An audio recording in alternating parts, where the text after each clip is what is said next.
between her legs. Careful, one of the warriors warned. She could be a trap. But Prince Ezike shook his head. No evil spirit looks this wounded, he said.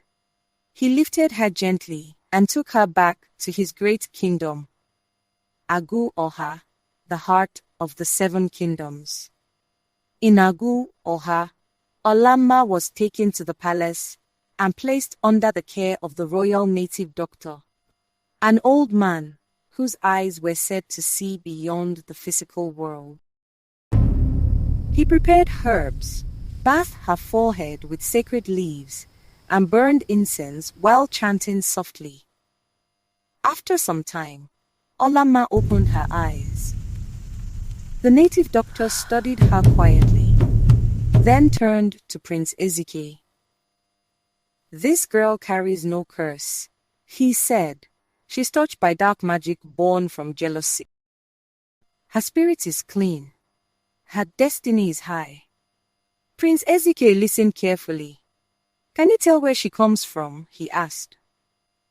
The old man closed his eyes again, cast cowries, and spoke.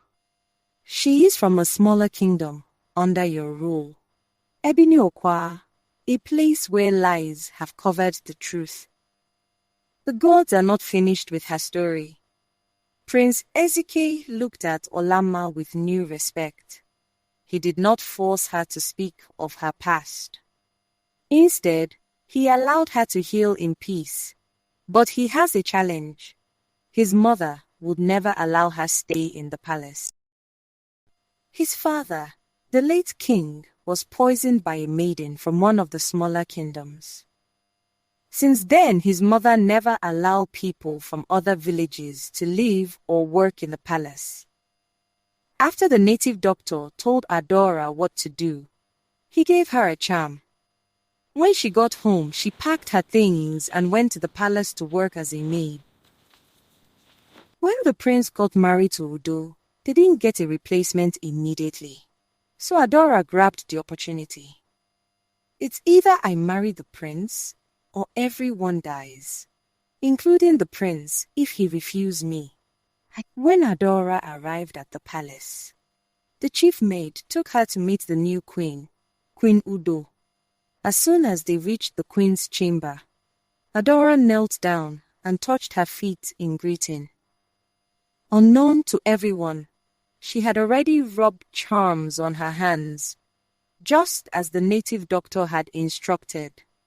The charm was meant to make the queen grow fond of her and choose her as a personal maid. From there, Adora believed she could slowly achieve her wicked aim.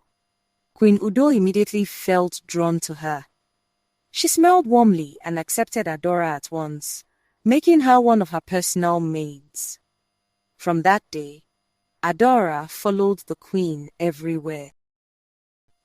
She accompanied her into her inner chambers, where the queen spoke freely about personal matters, even about things happening between her and the prince. Adora listened carefully, pretending to be loyal, while secretly rubbing more charms on the queen's body whenever she dressed her or massaged her. She even mixed a little of the charm into the queen's food when she served her. That same night, after the native doctor finished treating Olamma, Prince Ezike stepped outside with him. In a low voice, the prince said, "Hide her well. Take care of her until she regains her strength and is ready to tell her story." The native doctor nodded and led Olamma away quietly. Later, when Prince Ezike returned to his chamber, his mother, the queen, came to see him. "I am worried," she said. "You and your brothers are getting older, yet none of you has given this kingdom an heir. I am tired of ruling when I have sons who should already be kings. Get married and give us a son so you can sit on the throne." Ezike sighed. "Mother, I am your third son, the youngest. Why put this burden on me? My elder brother Mabaka is married. Please speak to him. The queen shook her head angrily. 5 years of marriage, and still has no son. Look at my daughter. She has given her husband sons in his kingdom. But my daughter-in-law here keep giving me girls. Mother, it is late, Ezike said gently. I had a long day. Let us talk tomorrow. But she was not done. You know our tradition. Ezike, whichever prince first fathers, a son becomes king of the 7 kingdoms. That is why princes must marry early. After a son is born, he can be crowned king. Our tradition chooses who has a son as king, not the first or second son. You could be the one to give this kingdom its heir. Ezike lay down on his bed. Mother, please, I'm tired. Let me rest. We will talk tomorrow.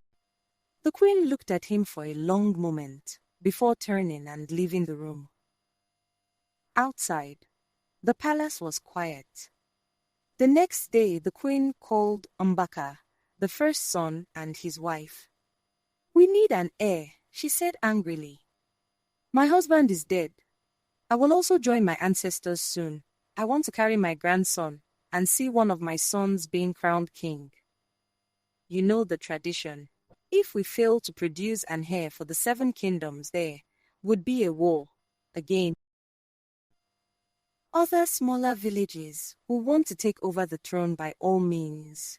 It's the tradition. Mbaka's wife Olaido stood there worried too.